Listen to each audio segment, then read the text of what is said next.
Hello my gingers and chilies, welcome back to my channel Chemistry का Bachchan. Now we are moving to the next part of periodic table जहाँ पे we are going to study ionization potential, then of course electron gain enthalpy and अगर time होएगा तो electronegativity also. ठीक है? But at least we are going to finish two parts, that is ionization potential as well as the electron gain enthalpy. So let's start with ionization potential. What is ionization potential? The energy required to remove an electron from the valence shell of an isolated क्यों? अरे उसको separated अकेला ही पढ़ना है. Gaseous क्यों? क्योंकि gaseous में सब atoms अलग अलग हो जाते हैं. Atom. So energy required to remove an electron from the valence shell of an isolated gaseous atom, right, is called ionization potential or ionization energy. For example, एक example लेते हैं sodium in the form of gas. एक electron इसका निकाल दिया, कुछ ना कुछ एनर्जी तो लगेगी. ये बन गया Na+, राइट. इसका IP कुछ है plus 494 kilo joules per mole. So this is the energy required to remove an electron from an isolated gaseous atom. अब ये गैस कैसे बना? सोडियम को सॉलिड से सब्लाइम किया या हीट किया तो लिक्विड से गैस बन सकता है. और गैस फॉर्म में एटम्स आपको अलग अलग मिलेंगे because they are being separated. तो इसको बोलते हैं आयोनाइजेशन पोटेंशियल. यूनिट्स याद रखो. यूनिट है इसकी कुछ kilo joules per mole and electron volts per atom. क्या बोला? Kilo joules per mole, electron volts per atom.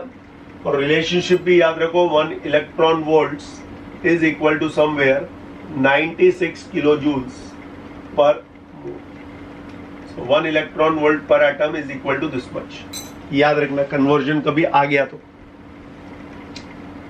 अब आयोनाइजेशन पोटेंशियल किन फैक्टर्स के ऊपर डिपेंड करता है? तो फैक्टर्स देखते हैं किस पे डिपेंड करता है. ये factors on which IP depends. So पहला फैक्टर है जब हम IP की बात करते हैं is the atomic size. So IP is inversely proportional to the atomic size. देखो, अगर एटम की साइज छोटी होगी तो न्यूक्लियस के पास होंगे इलेक्ट्रॉन्स, और न्यूक्लियस के पास होंगे इलेक्ट्रॉन्स तो उसको निकालने के लिए एनर्जी क्या लगेगी? बहुत ज्यादा लगेगी.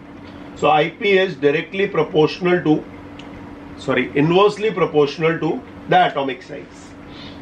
Then IP is directly proportional to nuclear charge. क्या होता है nuclear charge? The charge present in the nucleus, that is number of protons. अब अगर न्यूक्लियर चार्ज हाई होएगा, प्लस साइन ज्यादा होएगा, प्लस चार्ज ज्यादा होएगा, then it will attract the electrons towards itself. Due to that, the bounding between the nucleus and the valence electrons will be high, and इसके कारण IP भी high हो जाएगी. आपको निकालना बहुत मुश्किल होएगा. So that is the second point we all have to know. Third point is penetration effect. क्या होता है भाई penetration effect? देखो, 4 तरह के आपके पास सबशेल्स या ऑर्बिटल्स होते हैं. S, फिर P, फिर D और फिर F. जो S सबशेल और S ऑर्बिटल होता है ये न्यूक्लियस के सबसे नजदीक होता है.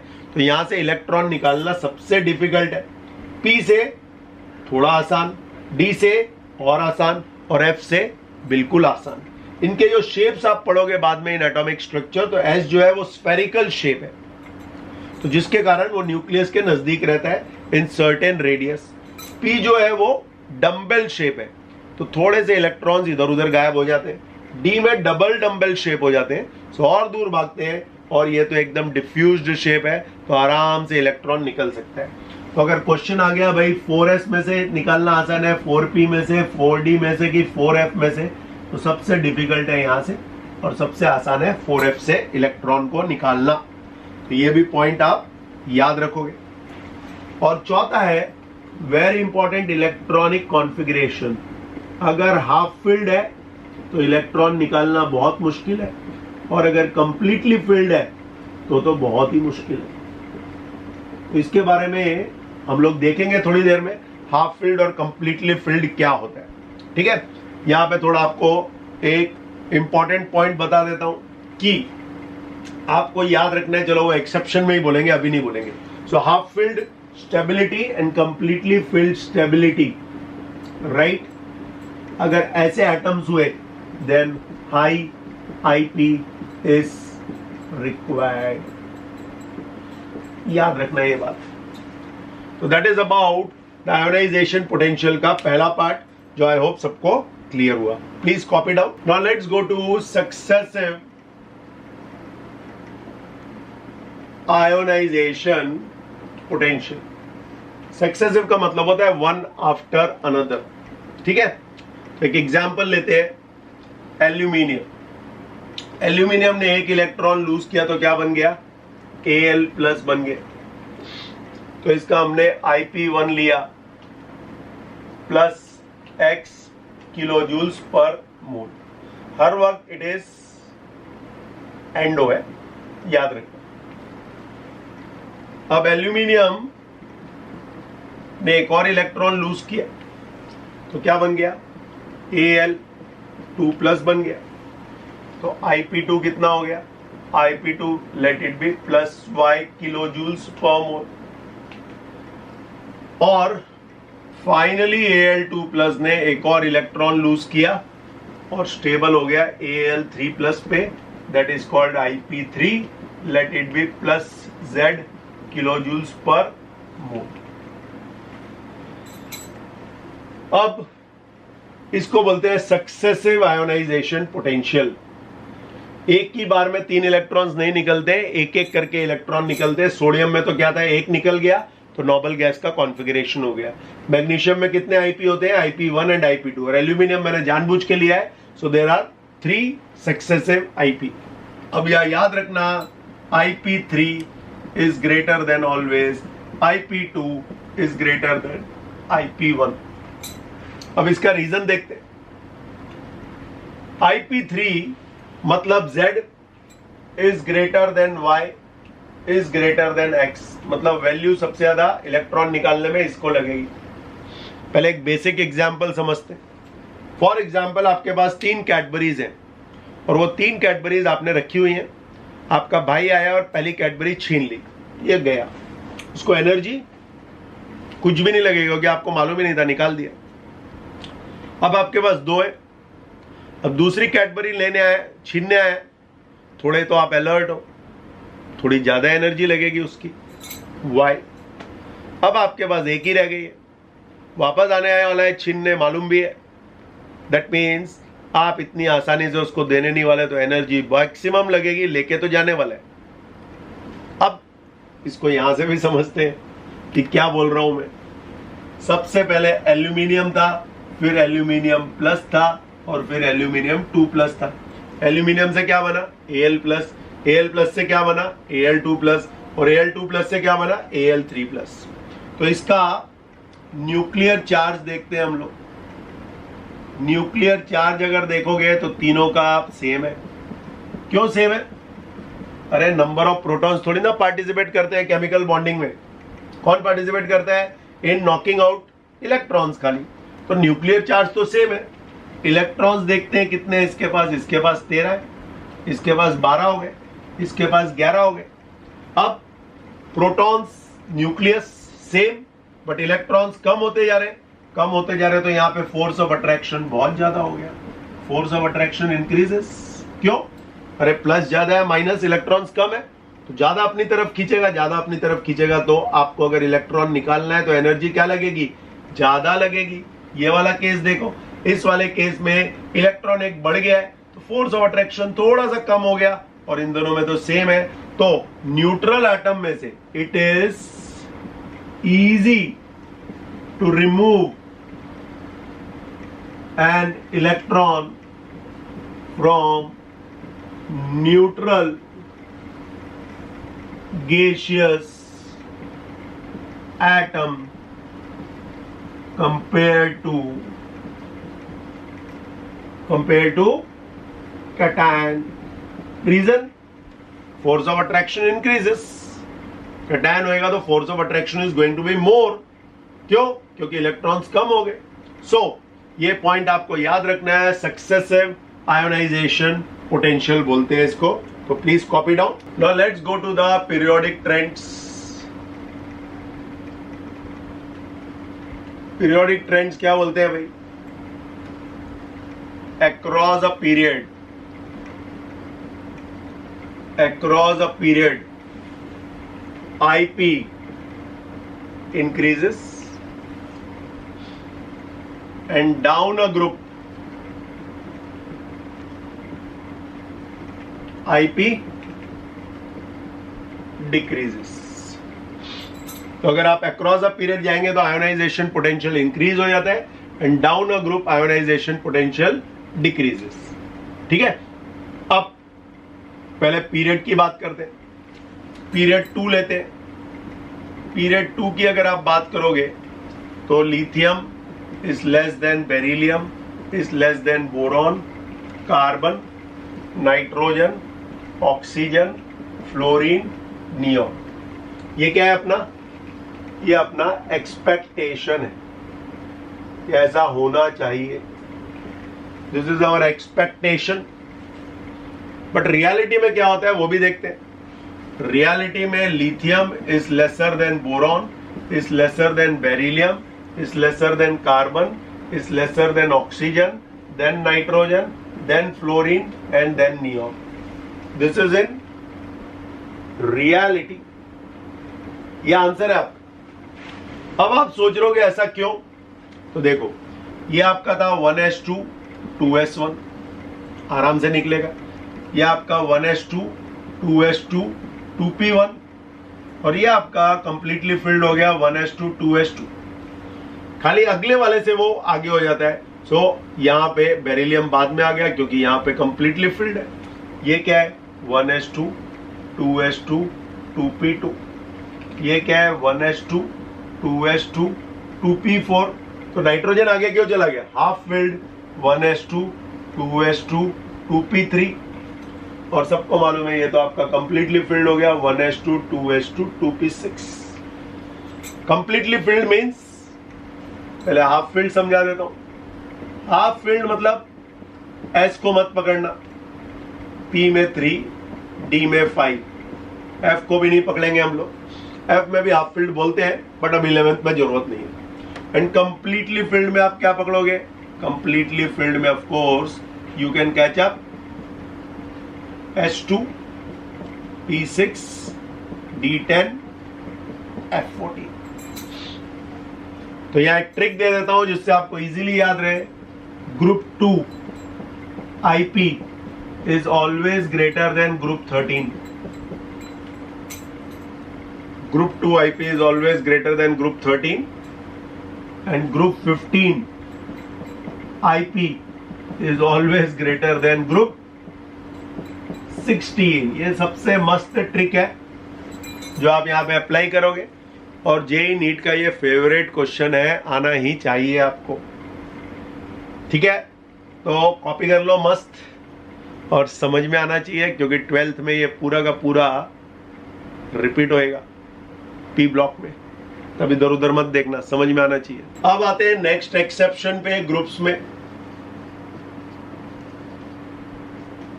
अब सबको मालूम है ग्रुप 13 का एग्जाम्पल लेते हैं. ग्रुप 13 क्या बोलते हैं भाई? कि बोरॉन बाल, गंगाधर, इंडियन, तिलक. ये आपका आईपी का ऑर्डर होना चाहिए. सबसे ज्यादा बोरॉन में, फिर एल्यूमिनियम, फिर गैलियम, फिर इंडियम एंड फिर थैलियम. बट ऐसा होता नहीं है. होता क्या है देखते हैं. होता है boron, then thallium, then gallium, then aluminium and then indium. This is reality, that is expectation. ये आंसर है आपका. ग्रुप 13 में सबसे ज्यादा आईपी होता है बोरॉन का, फिर थैलियम का, फिर गैलियम का, फिर एल्यूमिनियम का, फिर इंडियम का. अब इसको याद कैसे रखना है देखो, 1 2 3 4 5. तो इसको आपको 2 साल तक याद रखना है, जो 11th में और जो 12th में, उनको थोड़े टाइम के लिए.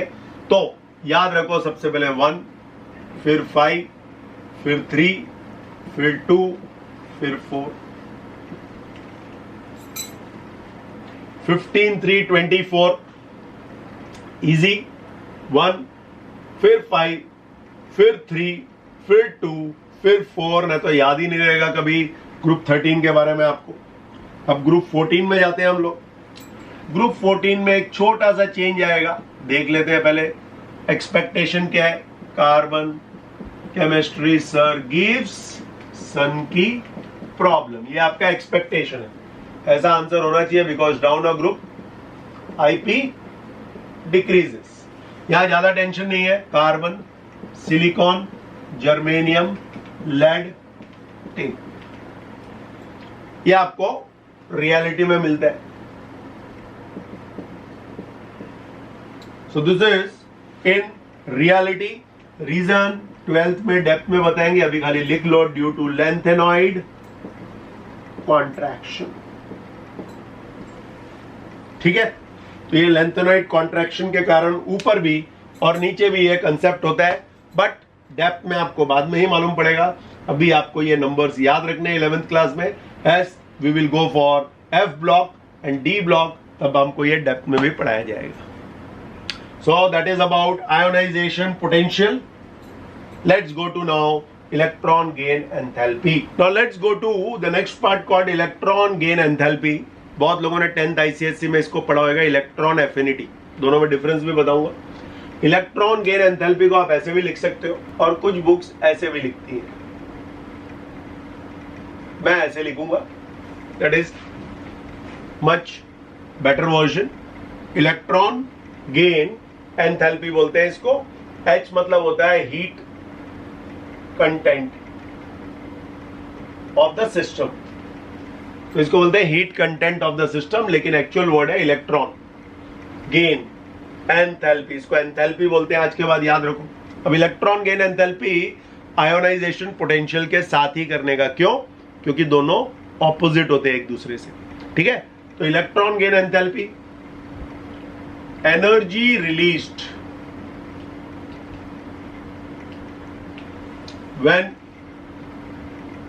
an isolated gaseous atom, देख लो वैसे ही लग रहा है, isolated gaseous atom accepts an electron and form an anion. तो एक आइसोलेटेड गैसियस एटम एक इलेक्ट्रॉन या एक से ज्यादा इलेक्ट्रॉन एक्सेप्ट करता है और एनायन बन जाता है. देखते हैं कौन है. क्लोरीन है. इसने एक इलेक्ट्रॉन एक्सेप्ट किया और बन गया Cl-. ठीक है. और इसका इलेक्ट्रॉन गेन एंथैल्पी होता है कुछ -348. कुछ बुक्स -349 लिखती है, मैं वापस 348 ले रहा हूं. सो -348. माइनस का मतलब होता है हीट इज इवॉल्व्ड, रिलीज्ड, और ये नंबर है. और याद रखो क्लोरीन की हाईएस्ट इलेक्ट्रॉन गेन एंथैल्पी है, इससे ज्यादा किसी की भी नहीं है. ये नंबर आपको याद ही रखना है. Yes. Energy released when an isolated gaseous atom accepts an electron and form an anion. ये देखो एनायन बन गया. तो greater the number, greater there is going to be the acceptance of an electron. Electron accept आराम से कर रहा है. That is what we call it electron gain enthalpy. तो ये पहला पार्ट हुआ. दूसरे पार्ट पे जाते हैं. अगर आपको बोले इलेक्ट्रॉन एफिनिटी क्या है इसकी, तो बोलना +348, बस इतना ही याद रखना है। इलेक्ट्रॉन एफिनिटी में the magnitude remain same, only the sign changes, otherwise कोई डिफरेंस नहीं है। Is it clear? So electron affinity is nothing but same magnitude but different sign. But हम लोग 11th में और 12th में इलेक्ट्रॉन गेन एंथैल्पी ही ज्यादा बोलने वाले हैं। फिर देखते हैं सक्सेसिव इलेक्ट्रॉन गेन एंथैल्पी क्या होती है भाई। तो सक्सेसिव में हमने लिया O, और O ने एक इलेक्ट्रॉन गेन कर लिया और क्या बन गया? O-, तो इसकी इलेक्ट्रॉन गेन एंथैल्पी 1 हो गई। लेट बी -x किलोजूल्स पर मोल। नंबर याद नहीं रखना इसमें, नहीं। O- बना, बट सबको मालूम है O- को एक और इलेक्ट्रॉन चाहिए टू कंप्लीट इट्स ऑक्टेट। तो O- ने एक और इलेक्ट्रॉन एक्सेप्ट किया और बन गया ऑक्साइड आयन। ये हो गई इलेक्ट्रॉन गेन एंथैल्पी 2, बट इस बार आपका आंसर प्लस में आया। तो याद रखो, चाहे कुछ भी हो जाए, पहली इलेक्ट्रॉन गेन एंथैल्पी ही खाली नेगेटिव होती है। Successive electron gain enthalpies are always going to be endothermic. Reason बताता हूं। O- जो है ये आपका एनायन है, और जो इनकमिंग इलेक्ट्रॉन है वो नेगेटिव चार्ज है। इनकमिंग इलेक्ट्रॉन मतलब जो ऐड हो रहा है इस नेगेटिव चार्ज। नेगेटिव और नेगेटिव के बीच में क्या होएगा बोलो? नेगेटिव और नेगेटिव के बीच में फोर्स ऑफ रिपल्जन होएगा। दोनों एक दूसरे से दूर भागेंगे, हाँ कि ना? सो फोर्स ऑफ रिपल्जन होएगा। So to overcome the force of repulsion, energy is absorbed. I hope सबको समझा। मस्त है, एकदम इजी है। तो पहला इलेक्ट्रॉन जब भी गेन होता है तो एक्सोथर्मिक रिएक्शन होता है, लेकिन दूसरा किया, तीसरा किया तो हर वक्त it is going to be endothermic. And sum of electron gain enthalpies, sum कितना भी हो, इज ऑलवेज ग्रेटर देन 0। भूलना मत। इलेक्ट्रॉन एफिनिटी बोला तो less than 0, but electron gain enthalpy बोला तो sum of this is 2 are going to be, या 3 भी होंगे, it is always greater than 0। तो बहुत ही बढ़िया चीज है ये, दिमाग में चली जाएगी तो नीट और जेई में आपके मार्क्स आराम से मिलेंगे। इसके ऊपर एक क्वेश्चन पक्का आता है। आईपी और इलेक्ट्रॉन गेन एंथैल्पी दोनों में से एक, दोनों ऑपोजिट है एक दूसरे के। एक में इलेक्ट्रॉन लूज हो रहा है और एक में इलेक्ट्रॉन गेन हो रहा है। तो प्लीज कॉपी कर लो। Now we go for factors on which electron gain enthalpy depends. तो आपको आईपी याद है ना? 3 फैक्टर्स, 4 में से 3 सेम के सेम बोलने हैं। पहला, electron gain enthalpy is inversely proportional to atomic size. देखो, जितनी कम एटॉमिक साइज होएगी उतना ज्यादा इलेक्ट्रॉन गेन एंथैल्पी होएगा, याद रखना। Point number 2, electron gain enthalpy is directly proportional to nuclear charge. तो जितना ज्यादा न्यूक्लियर चार्ज होएगा इलेक्ट्रॉन गेन एंथैल्पी भी उतना ज्यादा होएगा। And third is electronic configuration. अगर हाफ फील्ड हुआ, हाफ फील्ड स्टेबिलिटी है किसी के पास, किसके पास होती है? ग्रुप 15 के पास होती है। हाफ फील्ड स्टेबिलिटी में याद रखो electron gain enthalpy is positive and very high. अगर आप बात करोगे इलेक्ट्रॉन गेन एंथैल्पी, पॉजिटिव बोल सकते हैं, वेरी हाई तो हम लोग नहीं बोलते, इट इज पॉजिटिव। उसको इलेक्ट्रॉन लेने की जरूरत नहीं है। और कंप्लीटली फील्ड स्टेबिलिटी, अगर ग्रुप 2 हुआ, ग्रुप 2 हुआ तो वापस पॉजिटिव हुई, और अगर ग्रुप 18 हुआ तो या तो 0 है, चाहिए ही नहीं इलेक्ट्रॉन, या पॉजिटिव। सो ये बहुत इंपॉर्टेंट पॉइंट्स है। हाफ फील्ड स्टेबिलिटी में electron gain enthalpy is not going to be negative but positive, क्योंकि इसको इलेक्ट्रॉन की जरूरत ही नहीं है, ऑलरेडी हाफ स्टेबल है। कंप्लीटली फिल्ड में NH2 इज कंप्लीटली फिल्ड, तो एक इलेक्ट्रॉन और गेन करने के लिए उसको P में जाना है इलेक्ट्रॉन को, तो again the energy is going to be absorbed, और ग्रुप 18 को चाहिए ही नहीं पहली बात तो, और जबरदस्ती हुआ भी तो एनर्जी इज एब्जॉर्ब्ड, याद रखना। तो ये 3 फैक्टर्स हैं on which electron gain enthalpy depends. अब जनरल ट्रेंड्स इसका क्या है? Same, across a period electron gain enthalpy increases, and down a group electron gain enthalpy decreases। ठीक है, तो अब देखते हैं इलेक्ट्रॉन गेन एंथैल्पी। हम लोग देखते हैं फर्स्ट पीरियड में, पीरियड 2 देखते हैं। पीरियड 2 के ट्रेंड के हिसाब से इलेक्ट्रॉन गेन एंथैल्पी क्या होनी चाहिए? Lithium, beryllium, boron, carbon, nitrogen, oxygen, fluorine, neon. This is what we are expecting. But reality में क्या होता है? जिसने पढ़ा है थोड़ा भी उसको तो मालूम है भाई, नियॉन को तो इलेक्ट्रॉन चाहिए ही नहीं, तो नियॉन कंप्लीटली फिल्ड, ये दिमाग लगाओ। उसके बाद बोलता है कंप्लीटली फिल्ड के बाद ये H2 को उतना ज्यादा स्टेबल नहीं है जितना हाफ फील्ड है, तो हाफ फील्ड कौन है यहाँ पे? नाइट्रोजन, तो नाइट्रोजन डालो।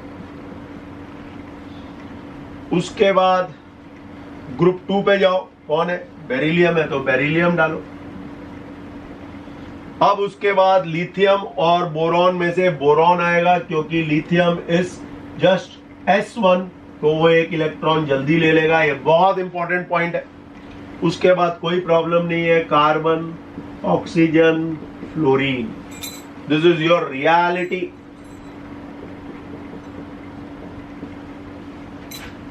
और इसी तरह से पीरियड 3 करना, पीरियड 3 का भी रियलिटी आपको मालूम पड़ जाएगा।